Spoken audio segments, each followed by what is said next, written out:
welcome with Motion with Nas. I'm so glad you can make it today. And in this video, I'm going to be showing you something really exciting. I'm going to be doing a project breakdown for one of my favorite projects, Party. I'm pretty sure you've seen that before this intro. So I would like to encourage you to watch, and as you watch it, if you do enjoy it, make sure you click on thumbs up, and if you are yet to subscribe, make sure you do subscribe. And lastly, the project files will be in the link in the description. Right, so make sure you get it. If you do get it, you'll be supporting this channel, and that will make me make more videos. And of course, one more thing, the project's full case study is in my Behance, so make sure you check the link in the description for that too as well. All right, let's get into the video. And I would like to say it's going to be a really long video, so I've actually done some tags so you can actually just move to the interesting parts or the one that interests you, so you can just skip to it, and then so that I won't have to take so much of your time watching this video. But my hope is you watch the entire video so you can actually learn a whole lot. All right, without taking so much of your time, let's get to it.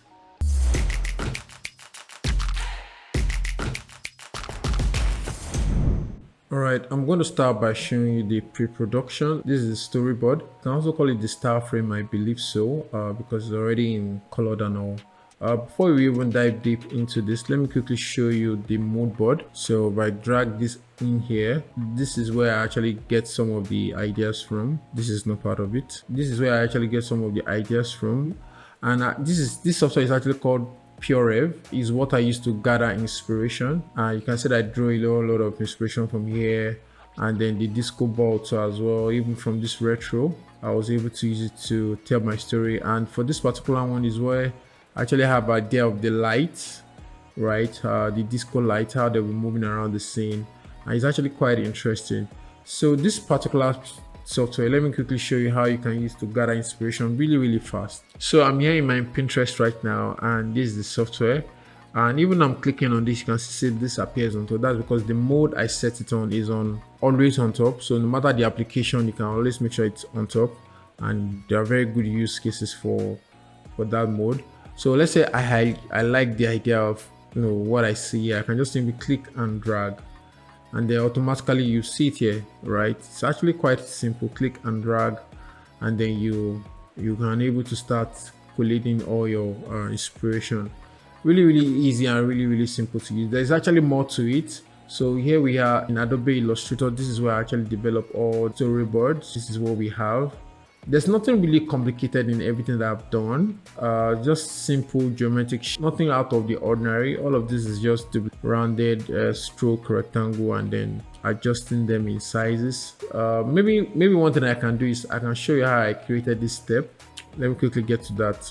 I think the very first thing I did was I created the side of the stairs. Let me choose something dark, and then I have something like this.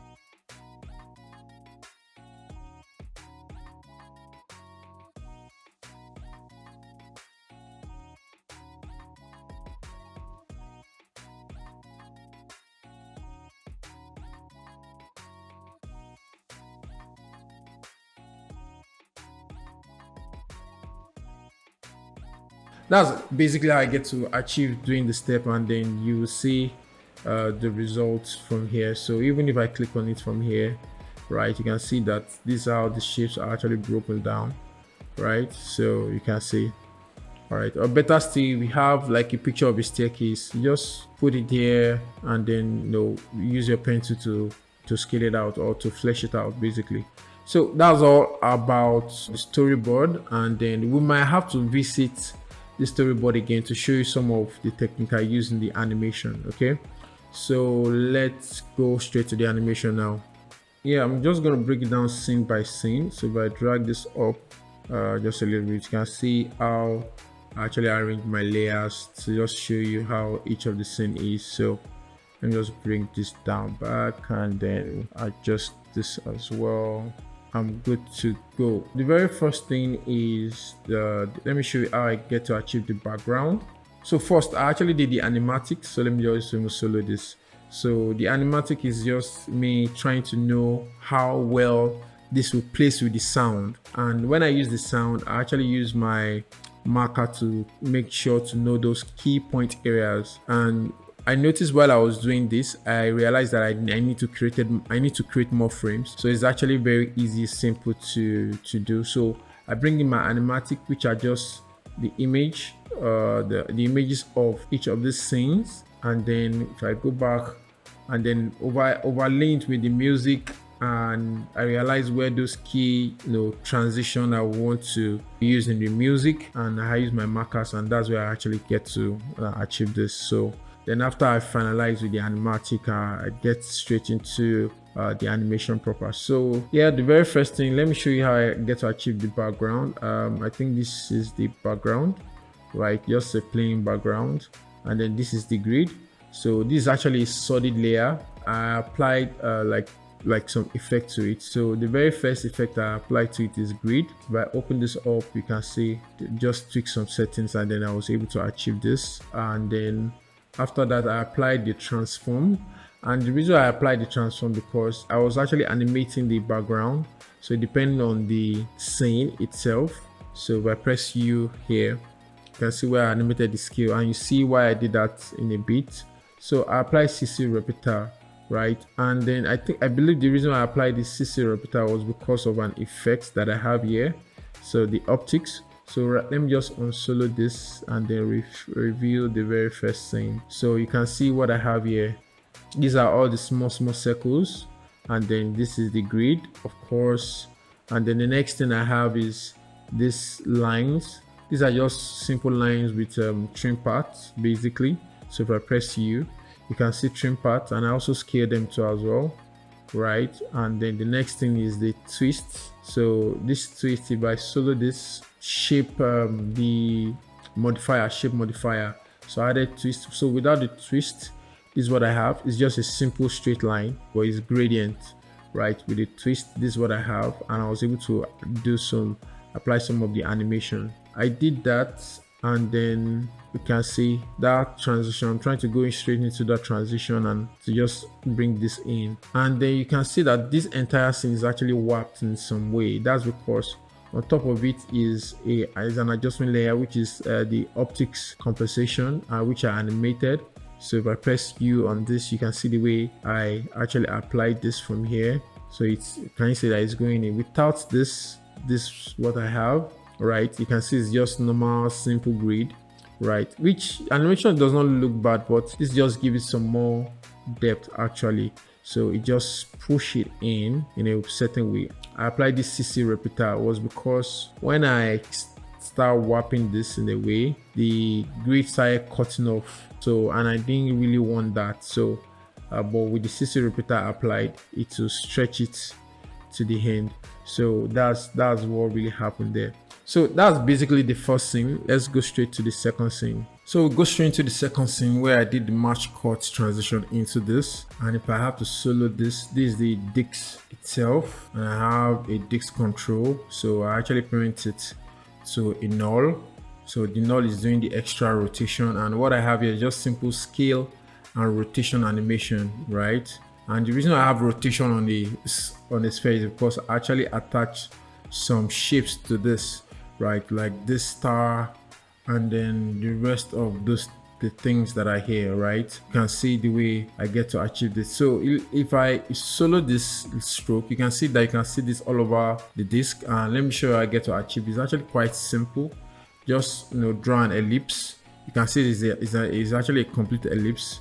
So let me unsolo all of this, right, including this.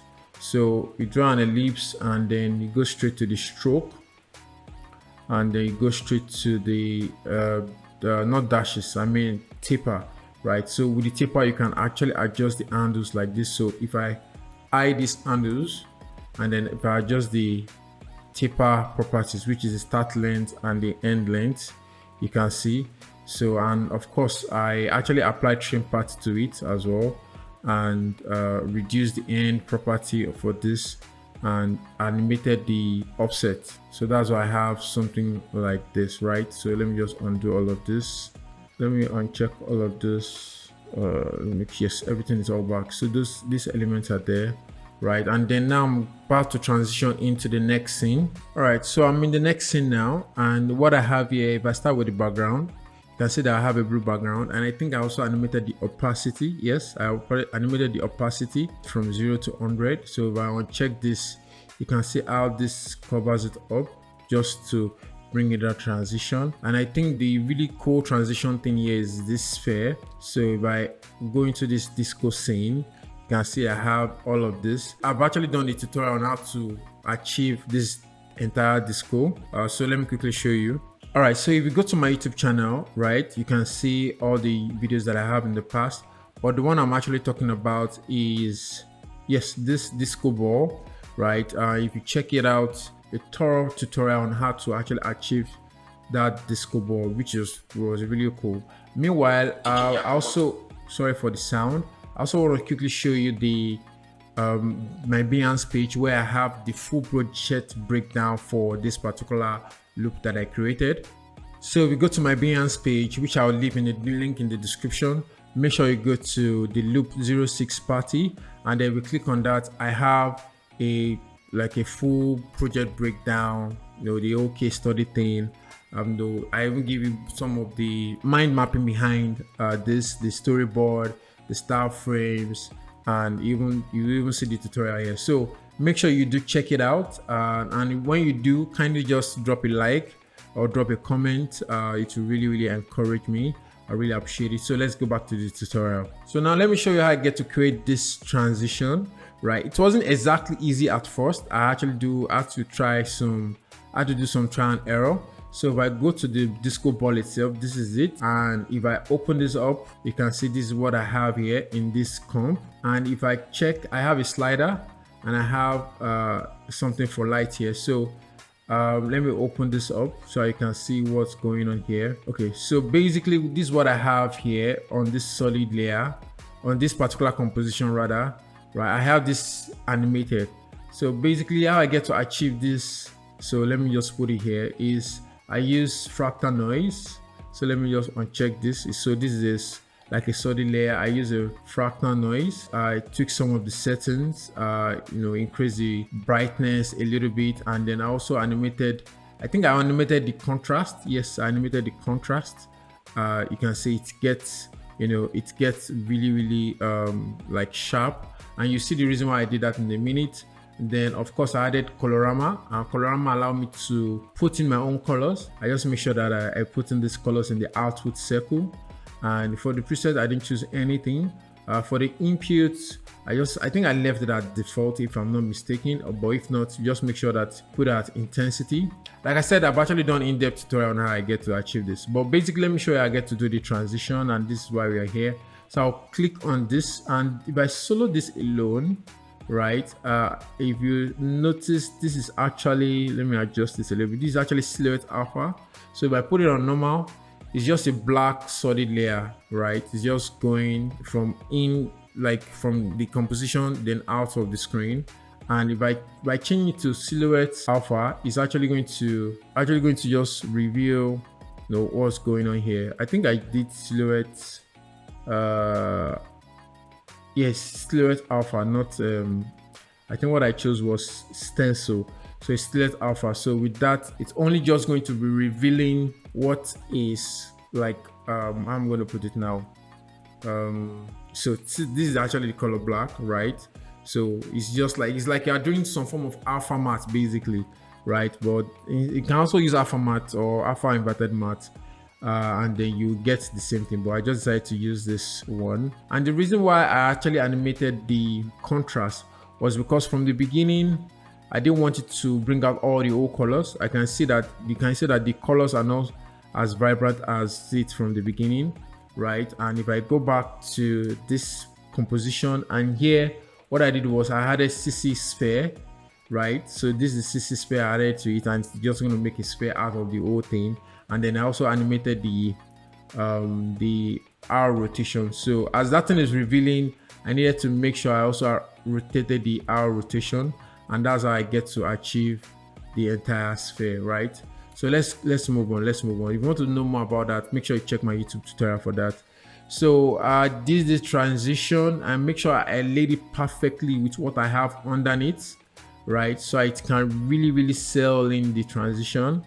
And then at this point, so let's go back to the disco scene. Sorry. Yeah, well, this way we are. So at this point, I actually have so many layers here, and some of those things are the things I've created in Illustrator. I just brought them in. I might not be able to cover everything here, but I'll cover the major things. I've actually covered the disco ball. Well, let's talk about these old stairs. So if I scroll down, you can see this is where I have the stairs. I actually name it as steps, so you can see. And if I reveal this, can you see what's going on here? It's actually a pre-comp. If I double click on this, so you can see I actually brought all of this in from Illustrator, and basically what I just did was to apply simple position animation to them and offset them accordingly. So there's nothing really much to it. Let me go back. Then of course I have so many other things going on here. I have the stars, right? We have this scene, which everything are actually done in Illustrator. So this is the part I actually wanted to show you. Let me show you how I get to achieve this particular animation where you have this thing spinning. Looks like if it's spinning. So let me quickly bring up my Illustrator. So this is my Illustrator. If I zoom in here, so this is actually what I did, right? I actually created this circle spinning thing. I don't know what to call it. So I did this and then I brought it in. So I'll go back to my After Effects now. So this is it, the cone rolling. So I'll double click this. So this is where I have this. So let me just see this well. Maybe I should check this. Okay, I think I'll need to have it like this. So basically I have the bottom cone. Let me just unclick this.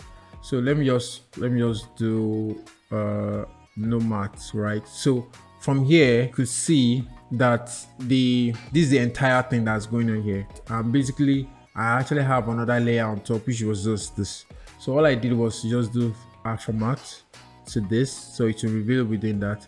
But then I apply a simple animation first, and the animation was just normal like rotation, right? And then by just having this formatted to this, it look like it's actually spinning, like a spinning cone, which like very cool actually. Then the one on top, which is the one spinning around, we can see the ball spinning around on here.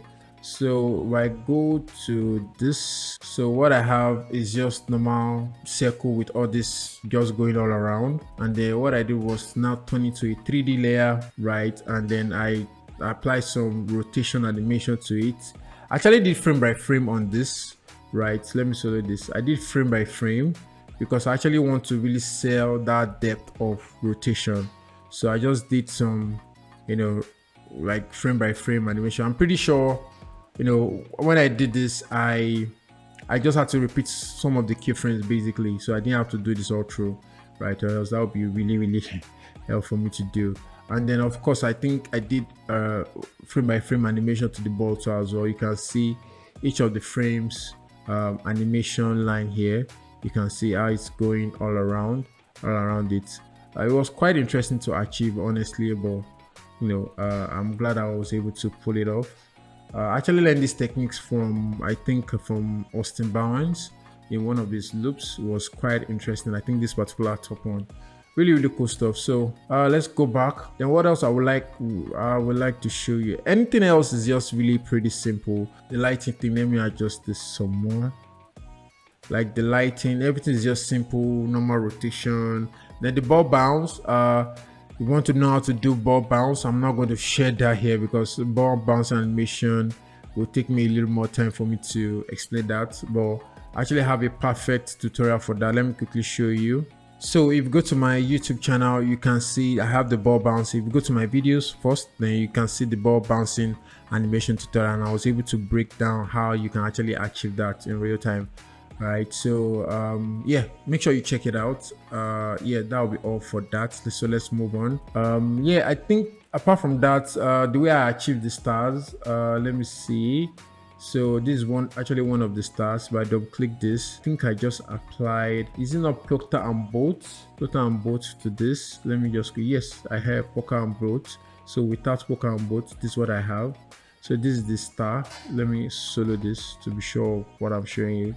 So this is star, this is just fully star, and then I duplicated it. So we have one, and then I duplicated it and I rotated the other one to have something like this. And then next thing was I added a Plucker and Bolt to it. to make it more interesting. Then of course I added glow, normal glow, and I duplicated it, did some scale animation, and make sure that the one under is more of blue, while the one on top is more of it's actually white. That's practically how I get to achieve the stars, right? So let's move on. So I animated all of this in. Then I think at this stage, and then going to the next scene now, when this was introduced, then I have this scaling. It was quite interesting. So these are some of the the frames that I used, and it was actually scaling in using I think they are like in 3D layers. Yes, definitely 3D layers, and they are actually all oriented to this. So the one underneath, which is practically the previous frame, was actually scaling down. So this is the disco scene. It was actually scaling down as I'm doing this perspective. So let me help you with this so I can understand what's going on here. So let me just drag this to the side, and let me do 2 views, and let me make sure that this view, okay, this is the top view, great. So if I zoom out and just pay attention to this scene. So if I zoom out, this is what's happening. So this is the camera control, right? But it's just null, right? You can see these frames. These are the frames. They're actually in Z position. They keep going further away. Then the last one is actually this cool scene. Practically what I just did was to just animate everything to just move in, like just moving in Z axis backward, right? That's practically what I did. So if you understand how this thing works, right? So you can see all those layers that I staggered in Z space for me to really sell that 3D depth. So that's practically what happened. I really hope that's clear. By the way, if you think that wasn't clear, the project file will be available, like I've said in the beginning.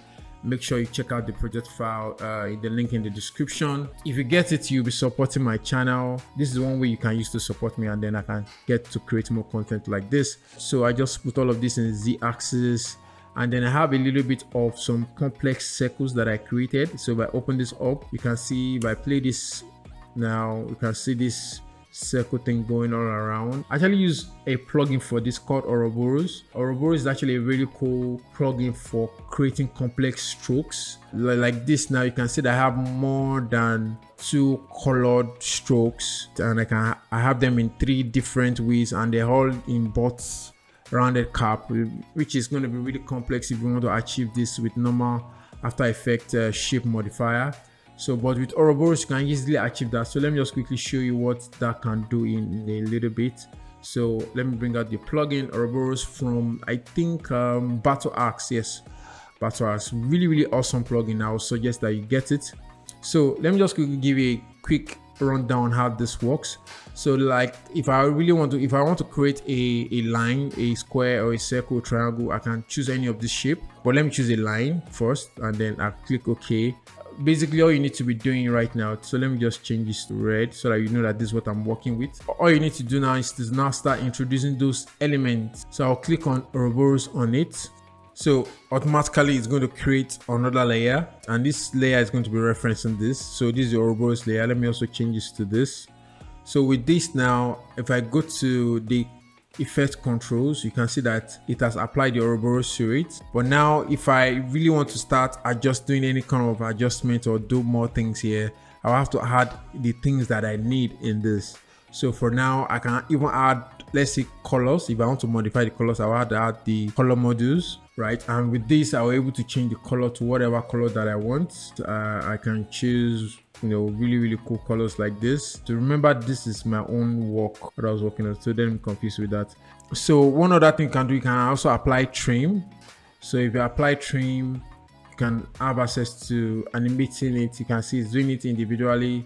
I can do this, right? I can also have them move the same way like this. Let's make them both cap, like round cap. You can see, of course, you can also add some other variables. You can add dots. Can you see that it has added dots in between?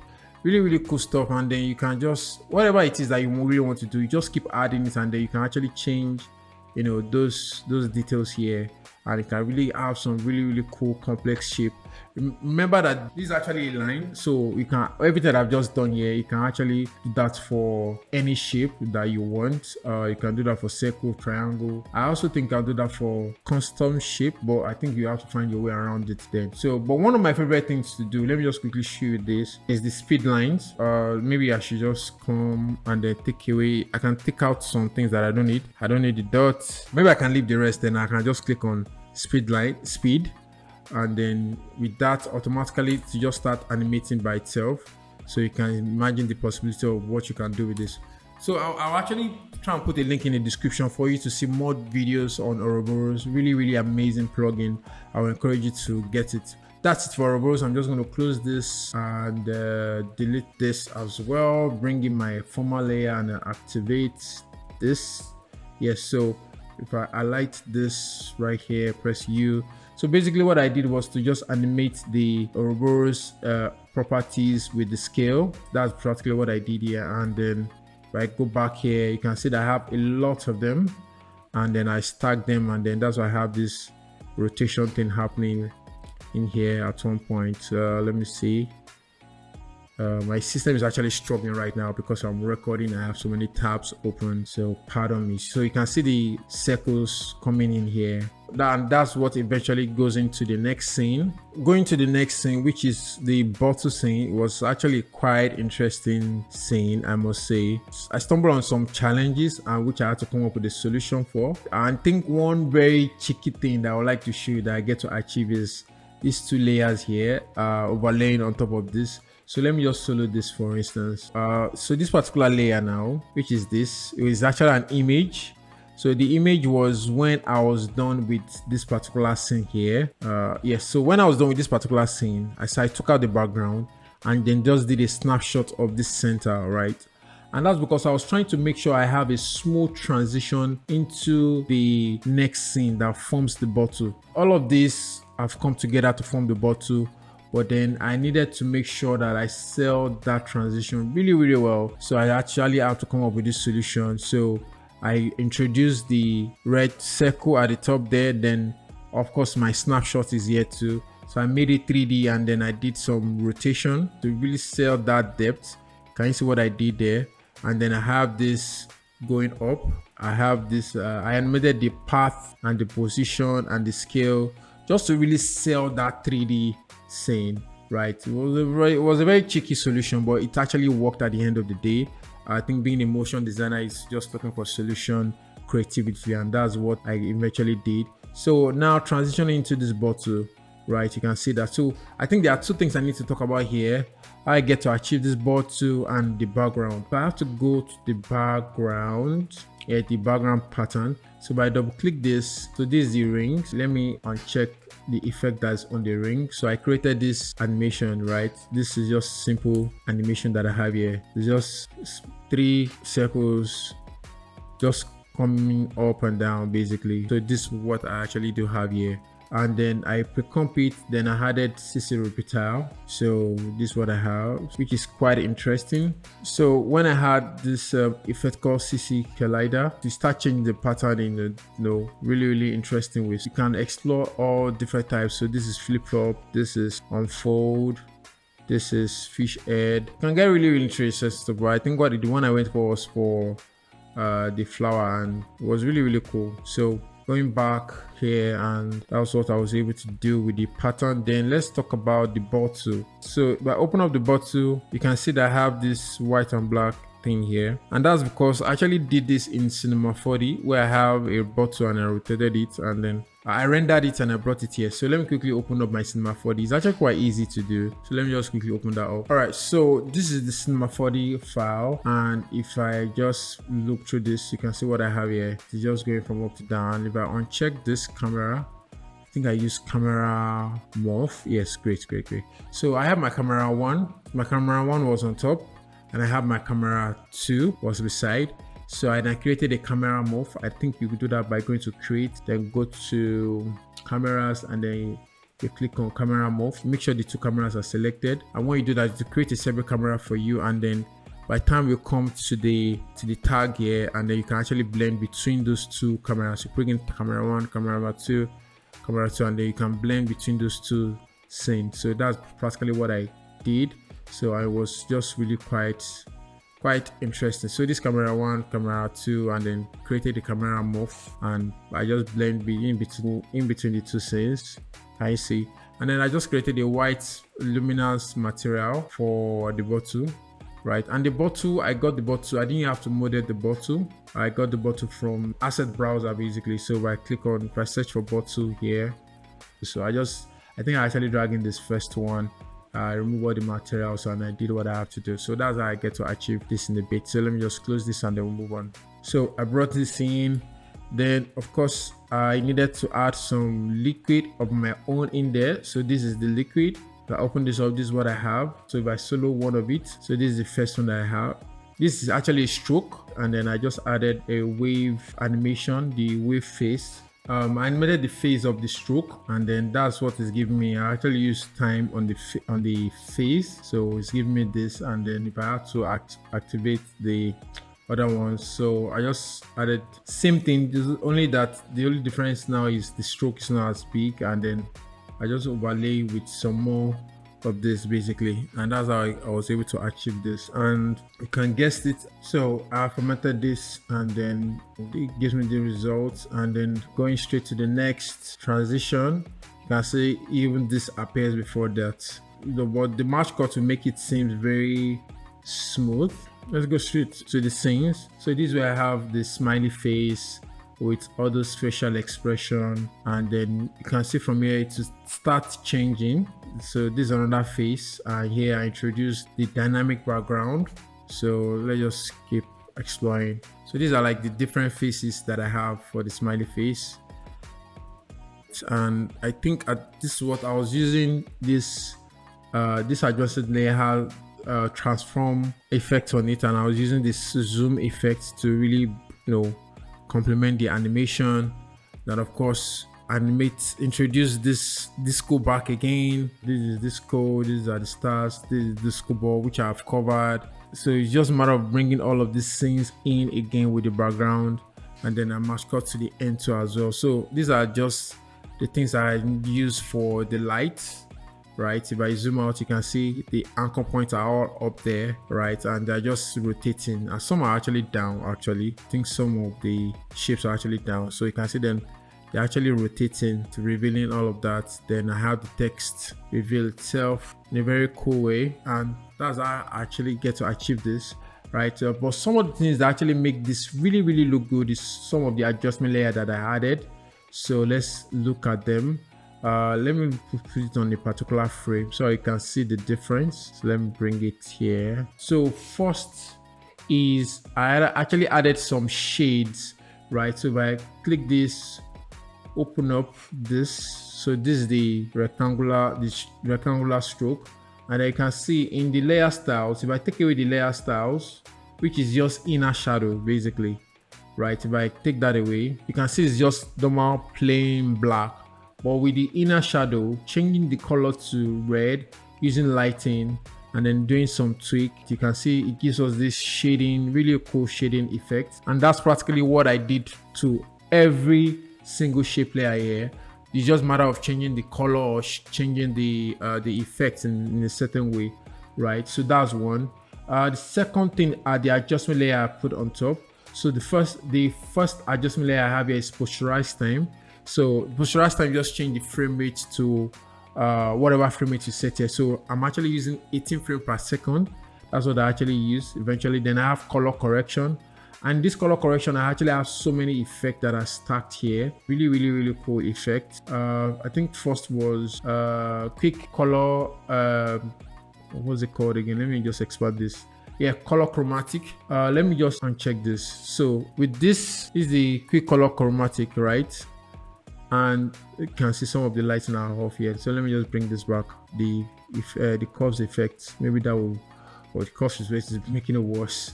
Okay, let me add deep blue so we can have some of those lights back. Okay, great. So I added quick color chromatic effect. So if I take this off, you would see the difference. Taking it off, you will see the difference that there will not be any form of bleeding color at the edges. But with this, you're able to see those bleeding color at the edges. Can you see? really interesting stuff. Then I added curves just to do some color correction, deep glow just to make it glow a little bit, then sharpen it because it's looking blurry. You can see how sharpened it looks. Of course, we need to balance this sharpening. Then I added Gaussian blur, and with Gaussian blur it balances everything out. So make sure you can actually make this as a preset to achieving a really cool look in your animation.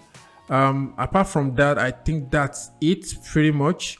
So like I said, make sure you come here and check the Behance page, right? I will leave the link in the description. You can see you're able to see the full project breakdown, how I came up with these ideas, like you probably have to learn, you even learn some more with the project breakdown I just did now. So make sure you check that, and of course make sure you also check the my Gumroad for the project file, so that you can actually have access to it. And then if you get this project file, you would be supporting my channel and I'll be able to produce more content. Okay, all right, so that's it from me. Thank you so much, and I look forward to seeing you in the next video. Hey, I really hope you do enjoy that. If you do, make sure you click on the thumbs up button, and if you are here to subscribe, make sure you do subscribe. Come on, what are you waiting for? All right, don't forget, get the project files, get the full case study, all in this description, and I'll see you guys in the next video. But just be on the lookout for any new videos on my left or my right that you're here to see. All right, guys, see you later.